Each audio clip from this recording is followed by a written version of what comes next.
고요. 다음 두 번째 주제로 넘어가 보겠습니다.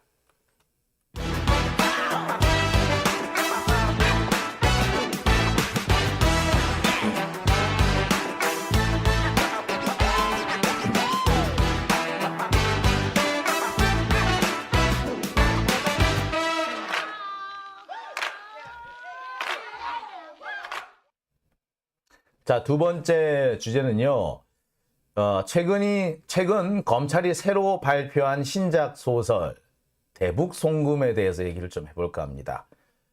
검찰은 아마 이 대북송금은 회심의 어떤 카드로 지금 현재 들이민 것 같아요.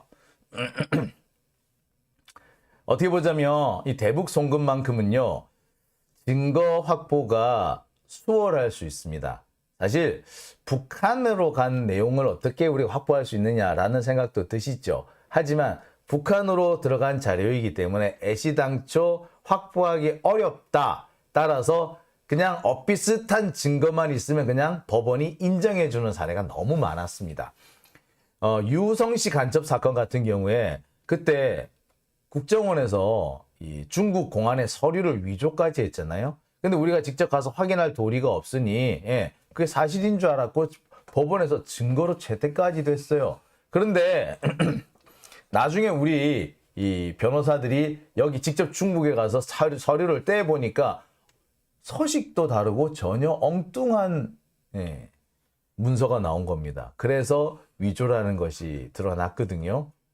자, 이처럼 이 북한과 관련된 대북 관계에 대해서는 증명이 어렵다. 입증이 안 된다는 그런 문제가 있습니다. 이거를 검찰, 경찰, 국정원들은 지금까지 10분 활용해 왔죠. 자, 이번에도 검찰은요. 그런 점을 10분 활용해 가지고 대북 송금으로 이재명을 올가 넣으려고 준비를 한 것이 거의 명백해 보입니다. 그러니까 대북 송금을 가지고 아마도 검찰은 뭔가를 아마 만들려고 한 것 같아요.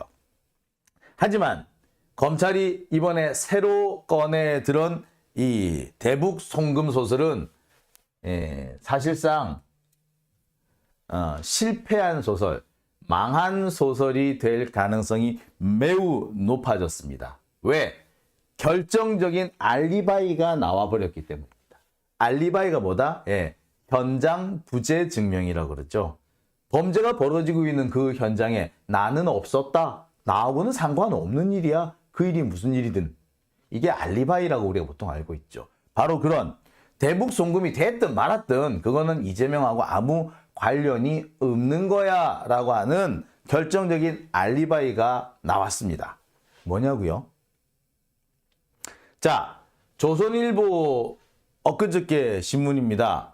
이재명이 방북을 위해서 북한에 300만 달러를 보냈다라는 이런 헛소리를 보도를 했어요.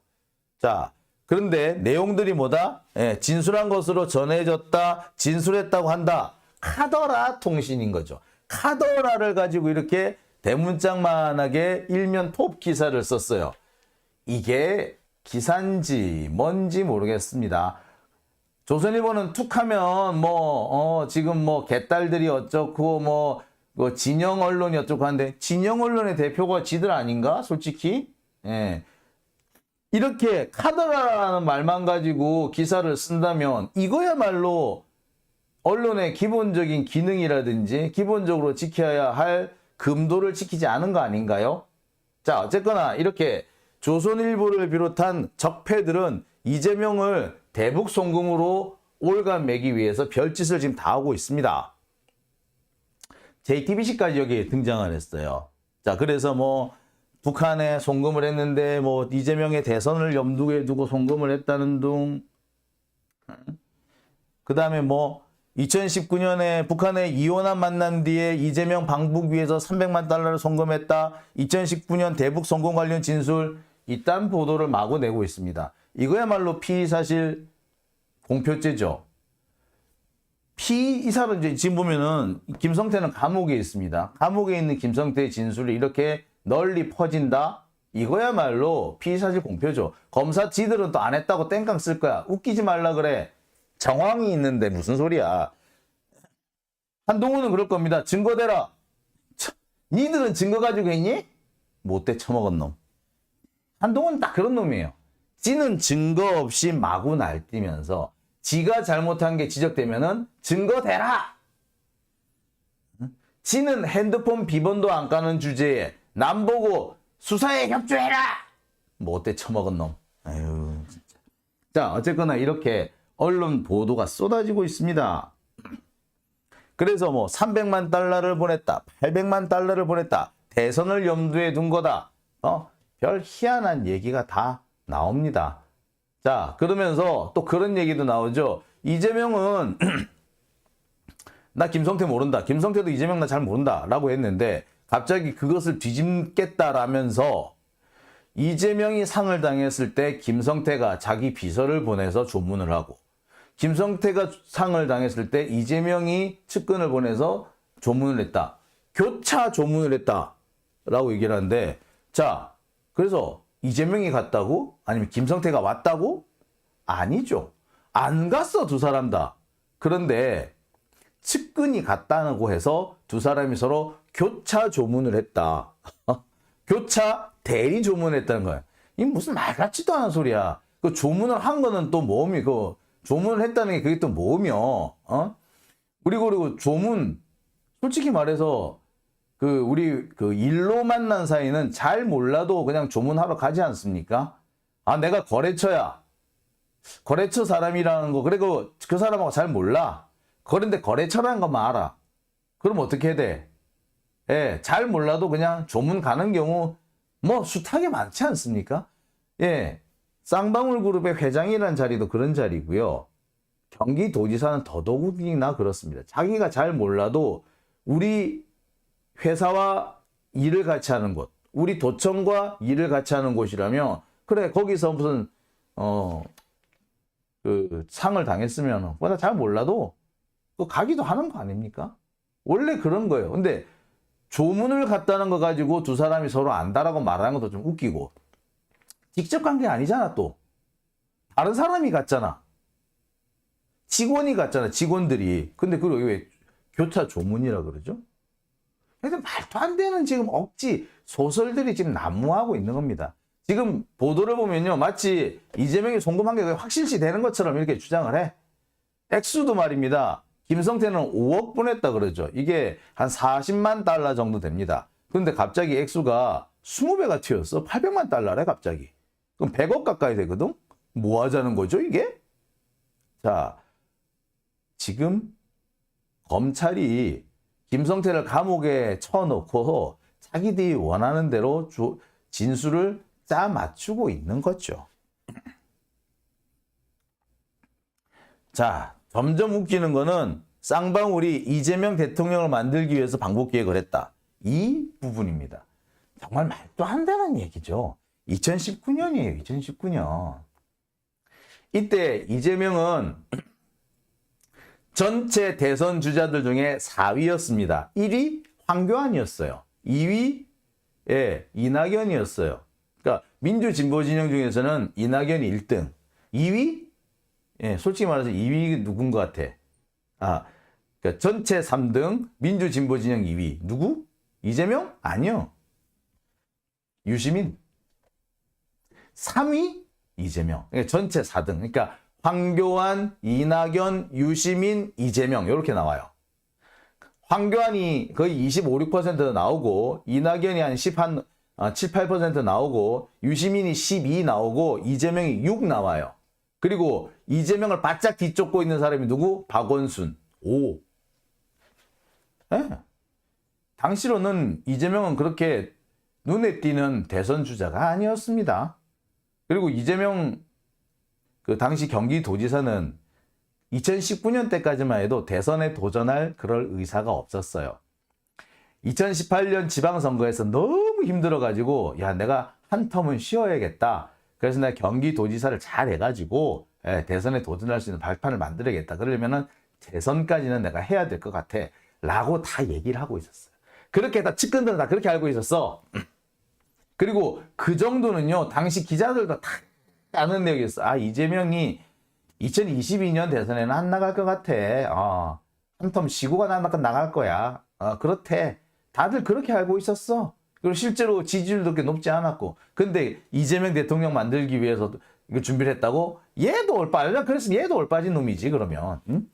그걸 믿기 때 준비를 했다? 그리고 북한은 뭐 빠가야? 대통령 유력 대선 후보도 아닌 사람이 돈 준다고 방북을 받아줄 것 같아, 북한이? 택도 아닌 소리 하죠. 여하튼 이런 헛소리가 마구 쏟아지고 있습니다. 그래서 대북 송금 소설이 되는 거죠. 이거는 검찰이 그동안 대장동으로 이렇게 뭘 해보려고 하다가 대장동으로 아무리 해도 안 되니 어쩔 수 없이 태세 전환을 한 걸로 보입니다. 그러니까 대장동으로 안 되니까 소재를 바꾼 거죠. 아이템을 바꾼 겁니다. 아이템 교체에 들어간 거죠. 자, 그래서 아이템을 교체해서 쓴 것이 바로 대북 송금이라는 소설이 되는 거였습니다. 하다 안 되니까 이런 것까지 들고 나오는 거죠. 지들 딴에는 대장동보다는 이게 더 얘기가 될 것 같다라고 생각했는지도 모르겠습니다. 자, 여하튼 자, 그래서 지금 뭐 나오는 거 보니까 그냥 아예 그냥 다 유죄로 그냥 이미 돈 보낸 것처럼 일단 확정을 지어놓고 막 이렇게. 예. 자, 그러면서 심지어 뭐 800만 달러를 보냈고 스마트팜 사업을 위해서 보냈다. 아니 근데 스마트팜이라는 게 농장이잖아요. 남북 간의 경제 협력 사업을 하기 위해서 스마트팜 사업을 했고 그 스마트팜 사업을 위해서 돈을 보낸 건데, 그러니까 그거야 원래 사업하려면 돈 보내야 되는 거 아닌가요? 돈 안 보내고 사업을 할 수 있어? 돈 없이 사업이 돼요? 안 되잖아요. 근데 이게 왜 이재명과 관련이 됩니까? 보니까 김성태 지가 그냥 사업하려고 북한에 돈 보낸 거지. 이걸 어떻게 이재명과 연결시키죠? 뭔 근거로? 예, 진술을 근거로. 김성태가 그랬다 카더라. 자, 그런데요, 검찰이 쓰고 있는 이 소설에는 중대한 하자가 있습니다. 검찰이 너무 다급하게 소설을 쓰다 보니까 알리바이를 확인 안 했던 것 같아요. 자, 이게 당시 이 경기도의 문서입니다. 출장이 1월 17일, 2019년 1월 17일부터 20일까지로 돼 있죠. 자, 이 무렵에 갔다는 얘기예요. 아마 이 기간 동안에 아마 중국에서 북한 사람들을 만났다는 얘기겠죠. 자, 그런데 자, 김성태가 검찰에 나와서 진술을 합니다. 2019년 1월 17일 잘 보세요. 2019년 1월 17일 이화영 당시 부지사의 휴대폰을 통해서 이재명 도지사와 통화했다. 이 지사가 고맙다라고 말했다. 자, 2019년 1월 17일입니다. 자, 볼까요? 자, 그런데 이날 이재명 지사는 어디에 가 있었다? 법원에 가 있었다. 너무나도 준비가 안 된 소설이란 게 여기서 드러나는 겁니다. 2019년 1월 17일 이재명 도지사는 당시 성남지원에서 재판을 받고 있었습니다. 2019년 1월 17일 자, 이화영을 통해서 통화했다 이거죠. 자, 그럼 볼게요. 자, 이 사진 보이십니까? 예, 뉴스 프리존의 사진인데 아주 어두운 밤에 이재명 지사가 손을 흔들고 어디론가 가고 있네요. 자, 이게 무슨 사진일까요? 자, 법원에서 3차 재판을 했고 자신감 내비친 이재명, 혐의 충분히 소명될 거다 라고 설명을 했대요. 그러면서 이재명 지사가 법원에서 오후 7시 48분에 나와 손을 흔들며 담례를 하는 모습. 오후 7시 48분. 그러니까 2019년 1월 17일 이재명 당시 경기도지사는 대장동의 이익. 여러분 지금은 우리가 대장동을 가지고 무슨 뭐 너무 이익을 적게 냈다 이런 식으로 검찰이 기소를 했죠. 기소를 한다고 하죠. 하지만 당시 때까지 2019년 이때까지만 해도 무슨 일이 있었다? 검찰은 이재명이 대장동 이익과 관련해 가지고 너무 성남시가 얻은 이익을 부풀렸다. 그래서 선거 과정에서 공표한 내용이 사실과 다르다 라고 해서 허위사실 공표죄로 기소를 한 상태였습니다. 2019년 1월 17일입니다. 자, 즉 뭐다? 2019년 1월 17일 이재명 지사는 재판을 받고 있었던 거죠. 오후 7시 48분, 그러니까 8시까지 재판을 받았던 겁니다. 밤늦게까지. 이게 사진이 나온 거예요. 자, 도대체 그러면 김성태는 언제 통화를 했다는 얘기죠? 아침부터 했다고? 한밤중에 했다고? 자, 1월 17일 이 사람들은 오전에 비행기 타고 중국으로 갔어요. 그랬으면 빨리 만나도 오후부터 북한 사람들을 만나서 대화를 했을 겁니다. 근데 이재명 지사의 재판은 오후 2시부터였고요. 이재명 지사는 1시 반에 이미 법정에 들어가 있는 상태였습니다. 자, 이게 뭐다? 현장 부재 증명이라고 합니다. 알기 쉬운 말로 알리바이라고 합니다. 없었다고요. 그 자리에 없었다고요. 검찰이 너무나도 소설을 다급하게 쓰다 보니까 날짜도 이렇게 희한한 날짜를 해필이면 이날을 잡았을까? 그죠? 이날만 아니었어도 뭐 그럴싸했을 텐데 해필이면 1월 17일을 탁 잡아가지고 이날 전화했다! 라고 뻥을 쳤는데 참 웃기는 얘기죠. 예. 자, 검찰 참 치근합니다. 하다 안 돼서 이 대북 송금을 꺼내 들었는데 이것도 이미 실패로 끝날 공산이 커졌죠. 이것뿐만 아닙니다. 제가 지금은 뭐 말씀을 따로 안 드리고 있습니다만 당시 장관과는 너무나도 어긋난 내용들이 많았습니다. 2019년 1월이면요. 이재명 지사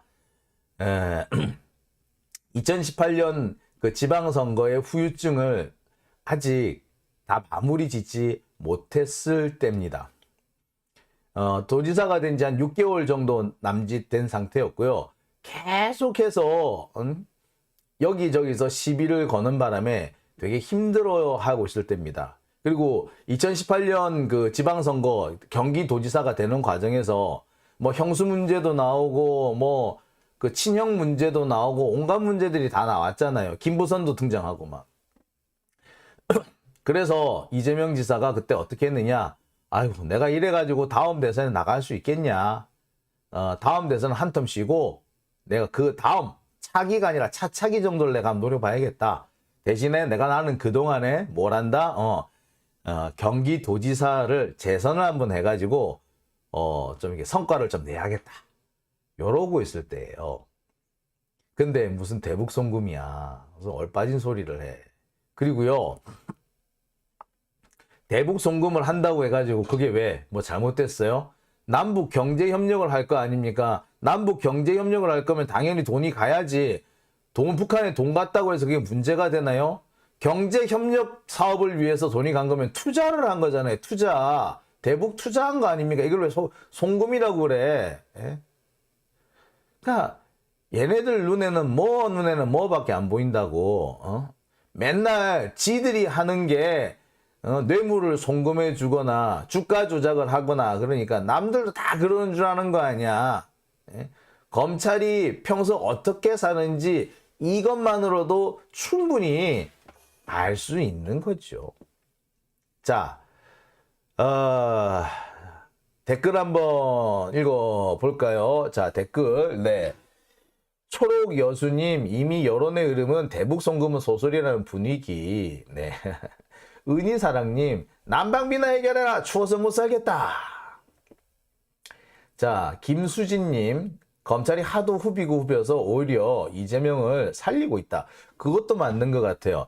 지금 이제 대북 송금까지 나오니까 전체적인 분위기가 에이 좀 너무하네. 대장동 결국 얘기가 안 되는 모양이네. 그러니까 일로 넘어왔네.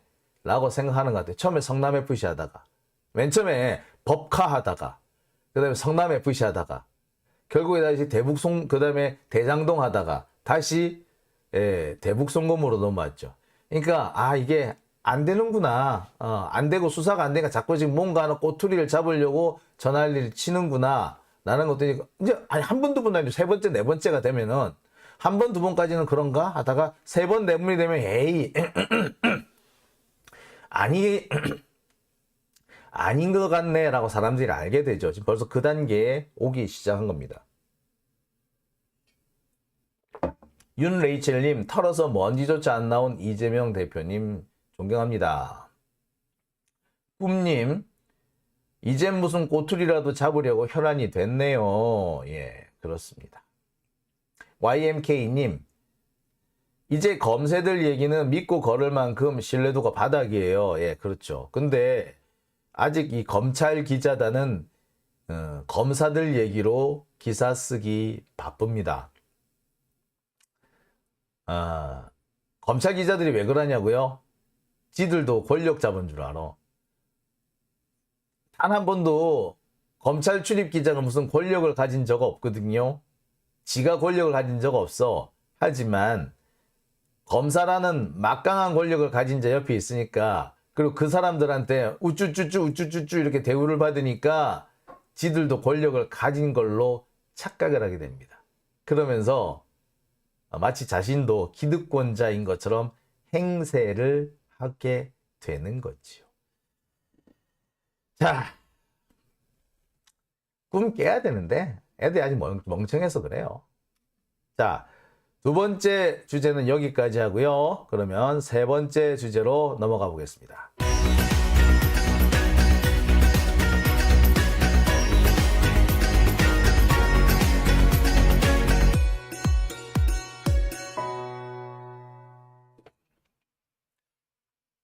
자, 세 번째 주제 들어옵니다. 지금